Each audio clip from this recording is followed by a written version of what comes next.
नमोस्तु आचार्य श्री नमिता जैन भरूच गुजरात से अपनी शंका रख रही हैं।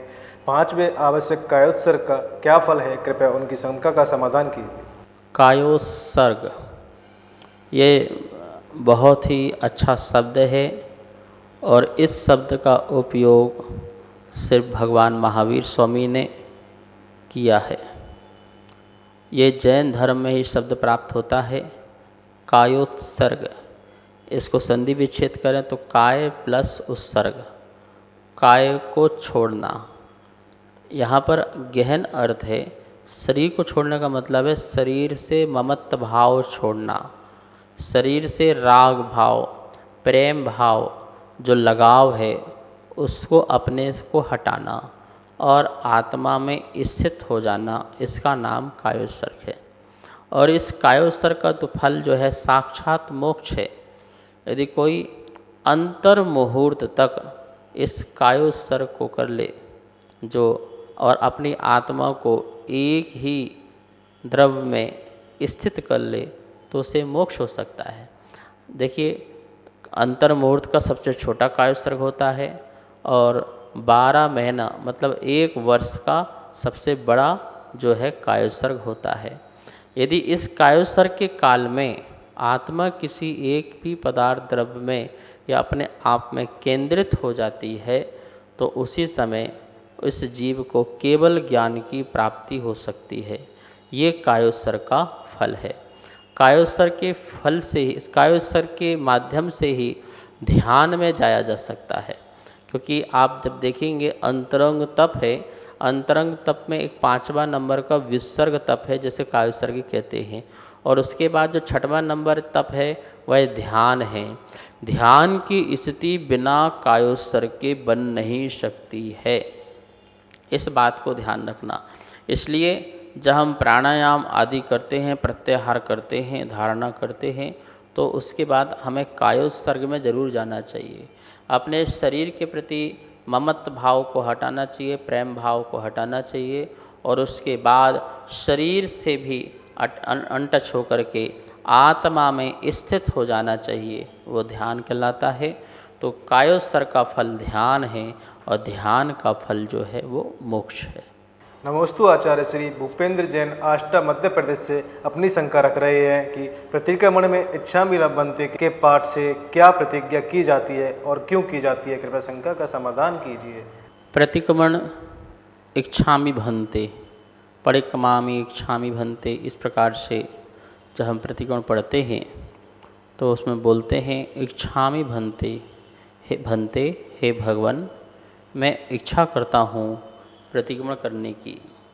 और प्रतिक्रमण में अपने द्वारा चलने फिरने, उठने बैठने, खाने पीने आदि किसी भी चीज़ में, मेरे व्रत संबंधी चीज़ों में जो भी दोष लगे हों, उन दोषों का निवारण हो।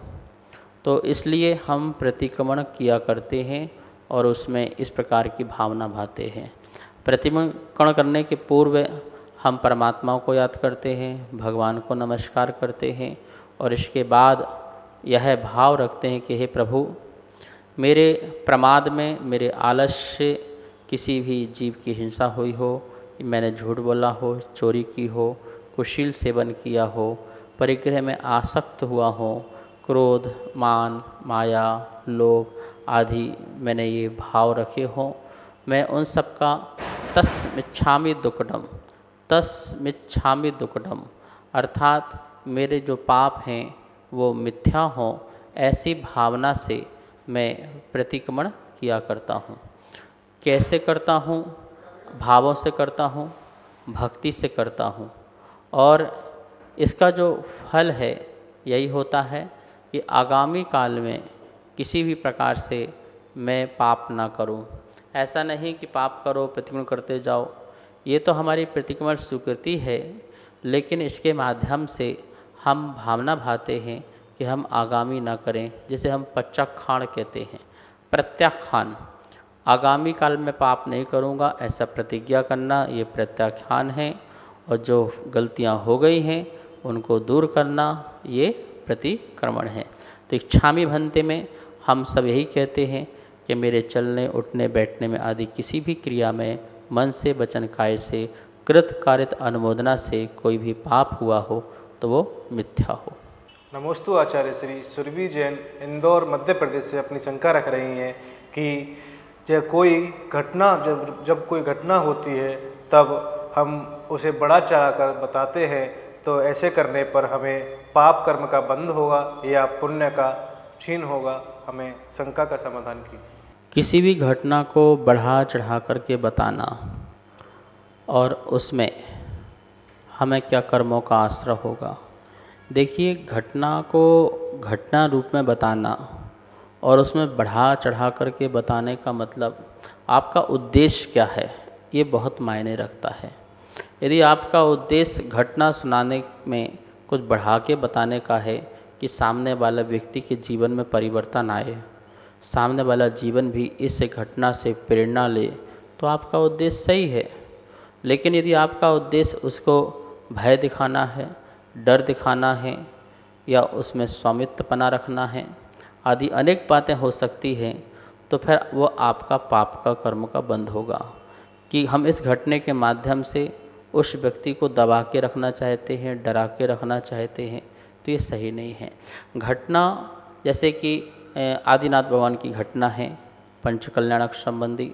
अब एक आचार्य भगवान उस पंचकल्याणक को इस प्रकार से दर्शाते हैं और उसमें इस प्रकार से रूपरेखा करते हैं अपने कवित्व से, और उसमें सारे रस डालते हैं, हास्य भी आदि और करुणा, श्रृंगार, उपमा, सारे रसों को उसमें डालते हैं।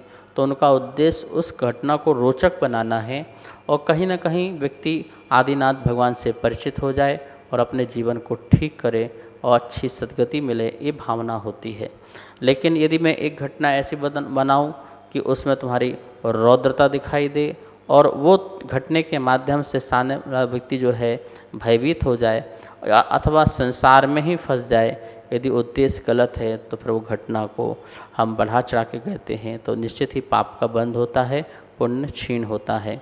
लेकिन घटना में उद्देश्य सही है और यदि बढ़ा चढ़ा करके श्रृंगार आदि रस के माध्यम से समझाया जाए तो वह उद्देश्य अच्छा होने से पुण्य क्षीण नहीं होता है, अपितु पुण्य का बंध ही हुआ करता है। हम अपने जीवन में भावों की महत्वता दें और उद्देश्य को महत्वता दें। हम किसी बच्चे को एक घटना सुना रहे हैं, स्टोरी बना के सुना रहे हैं, क्यों? क्योंकि वो ठीक हो जाए, अच्छा हो जाए, अच्छे मार्ग में चला जाए, तो ठीक है, बढ़ा चढ़ा के बता दो, कोई दिक्कत नहीं है, वहाँ किसी प्रकार का पाप का बंध नहीं लगता है। सभी को सादर जय जिनेन्द्र। आप नित्य जैन पाठशाला के माध्यम से 6 डाला का स्वाध्याय कर रहे हैं, जो कि पूज्य गुरुदेव के मुखारबिंद से बहुत ही सुंदर स्वाध्याय कराया जा रहा है और जैन आगम के अनुसार आपकी शंकाओं का समाधान भी किया जा रहा है। अगर आपको इस विषय में कोई भी शंका है तो आप हमें नीचे दिए गए नंबर पर भेज सकते हैं और अपनी शंका का समाधान पा सकते हैं। और आप शंका समाधान के पुण्यार्जक भी बन सकते हैं। 21 रुपये की राशि के माध्यम से एक दिन के लिए और 11,000 रुपये की राशि के माध्यम से 1 महीने के लिए पुण्यार्जक बनकर अपने पुण्य का संचय कर सकते हैं और शुद्ध ज्ञान की प्रभावना कर सकते हैं।